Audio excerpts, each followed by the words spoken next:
자, 그 다음으로는요, 이제 분산과 표준 편차에 대한 설명인데요. 자, 이 문제에 들어가기에 앞서서 이 분산과 표준 편차를 명칭하는 말이 있습니다.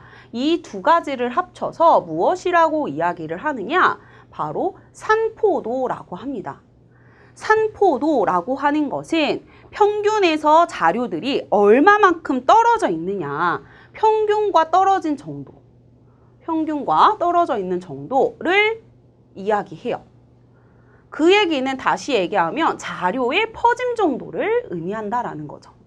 그럼 자료가 어떻게 퍼져 있니? 어떻게 되니? 이거를 우리가 확인할 수 있는 거죠. 그렇다면 자, 산포도가 크다. 산포도가 크다라고 하면 이 얘기는 자료가 퍼져 있는 게 크다라는 거잖아요. 그러니까 평균을 기준으로 넓게 퍼져 있다라는 거 우리가 알 수 있다라는 이야기죠. 그래서 산포도가 크다라고 하는 것은 평균으로 흩어져 있다. 평균으로부터 흩어져 있음을 의미합니다. 그럼 자료가 더 많이 퍼져 있는 거죠. 자, 그 다음에 산포도가 작다라고 하는 의미는 작다라고 하는 것은 무엇을 의미하느냐? 평균에 많이 모여있다. 즉 평균에 모여있음을 의미합니다. 평균 가까이 모여있다. 자, 그래서 자, 그림으로 좀 하나 그래프를 좀 그려보고 갈게요. 산포도가 크다. 자, 그럼 여기 그림을 통해서 한번 살펴보도록 하겠습니다. 자, 이렇게 있었을 때 여기 평균이 있어요. 자, 여기 평균이 있습니다. 그래서 자료들을 그래프로 표현을 했을 때 하나는 이런 식으로 퍼져 있고요. 한 친구는 이렇게 퍼져 있다고 해보겠습니다. 자, 그러면 지금 1번과 2번에 봤을 때 평균에 더 많이 몰려있는 아이는 2번이 되겠고 더 퍼져 있는 아이는 1번이 되겠죠. 그래서 이 값들을 봤을 때 더 많이, 조금 더 우리가 대표하는 값들을 이제 평균이 하나가 대표값이 되는데 이 값들을 잘 나타내기보다는 조금 더 퍼져 있다 보니까 잘 설명하지 못하는 경우가 생기겠죠.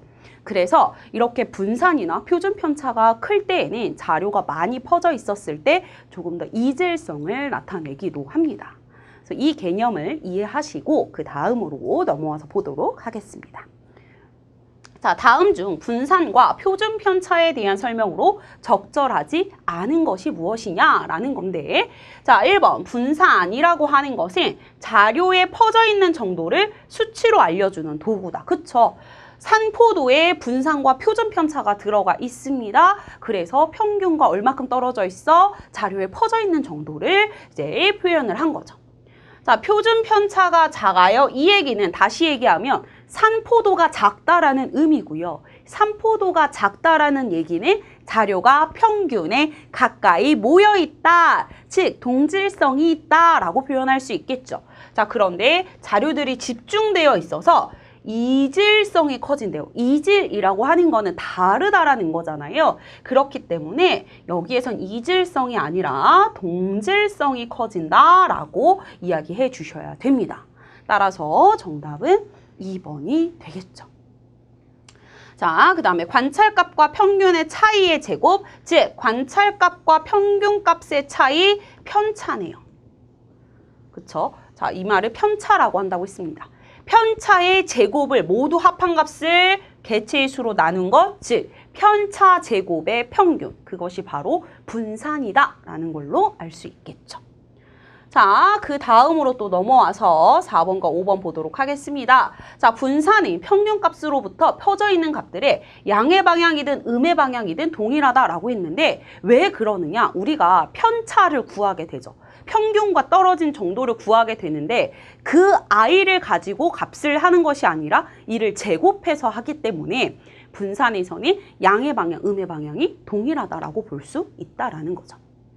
자, 그 다음에 표준 편차가 크면, 즉 표준 편차가 크다, 산포도가 크다. 그 얘기는 자료가 흩어져 있다. 평균보다 멀리 퍼져 있다라고 우리가 이야기한다고 했죠. 그렇기 때문에 평균값으로 넓게 퍼져 있다는 것을 의미하게 되겠습니다.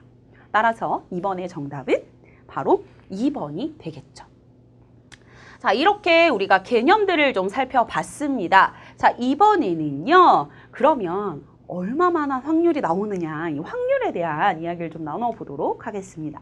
자, 그러면 이제 3번 문항 살펴보도록 하겠습니다. 3번은요, 우리 이제 확률과 관련된 문제입니다. 문제부터 살펴보도록 하겠습니다. 자, 갑과 을인 책상 위에 놓여 있는 모든 직원의 인사 관련 서류를 정리할 예정이라고 하네요. 그러면서 갑이 서류의 30%를 한대요. 자, 갑이 30%의 서류를, 을이 70%의 서류를 정리를 합니다. 자, 이렇게 정리를 하는데, 자, 누락 상황이 발생될 수 있대요. 그랬을 때 각각 1%와 2%라고 가정을 한답니다. 자, 이렇게 됐을 때 완료된 서류 중에 임의로 한 건을 뽑았어요. 근데 누락 사항이 발견이 되었네요. 이것이 갑이 처리한 확률이다 라는 거죠.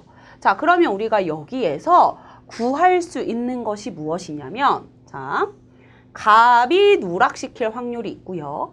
그 다음에 을이 누락시킬 확률이 있습니다. 갑이 누락시킬 확률, 을이 누락시킬 확률. 자, 그런데 그게 갑이 처리한 것이다 라고 했으니까 갑이 누락시킬 확률을 이렇게 만들어낼 수 있겠죠. 자, 그러면요, 우리가 제일 먼저 우리가 구해야 되는 것은 뭐냐면, 갑이 누락시킬 확률과 을이 누락시킬 확률을 구해야 내야 된다라는 거죠. 자, 그래서 전체 자료의 양을 모르니 전체 자료를 우리 A라고 주도록 하겠습니다. 자, 그랬을 때 갑이 누락시킬 확률은 어떻게 되느냐? 일단 전체의 30%를 담당하고 있기 때문에 A의 30%, 그래서 A 곱하기 0.3이라고 쓸 수 있겠죠. 근데 이 안에서 누락이 되기 때문에 따라서 누락시킬 확률도 곱해주시는 것입니다. 1%를 소수로 바꿔주시게 되면 0.01이 되겠죠. 자, 그 다음에 을이 누락됐어요. 그 얘기는, 자, A의 70%를 하는데 이 안에서 0.02%의 누락 확률이 생긴다라는 이야기죠. 자, 그렇게 되면요, 0.003A가 되고요. 그 다음에 0.014A가 됩니다. 즉, 갑이 누락시킬 확률, 을이 누락시킬 확률을 다 같이 더해주게 되면 0.017A다. 이렇게 쓸 수 있겠죠.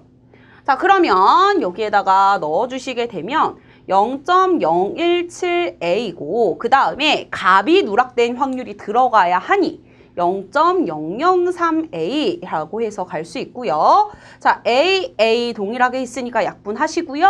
그 다음에 1000을 곱해주시면 17분의 3이다 라고 해서 구해낼 수 있고, 따라서 정답이 4번임을 우리가 구해낼 수 있는 거죠. 자, 그런데 여기에서 하나 힌트를 드리게 되면요, 어차피 이 전체의 양은요, 자, 여기에서 어차피 약분이 되기 때문에 그냥 전체를 1로 두고 푸셔도 무방합니다. 근데 이해를 돕기 위해서 전체의 양을 A라고 준 거고요. 만약에 우리가 그냥 확률을 구해라 라고 한다고 하면 전체의 양을 1로 두고 접근해 주셔도 무방하다라는 거 기억해 주시면 되겠습니다.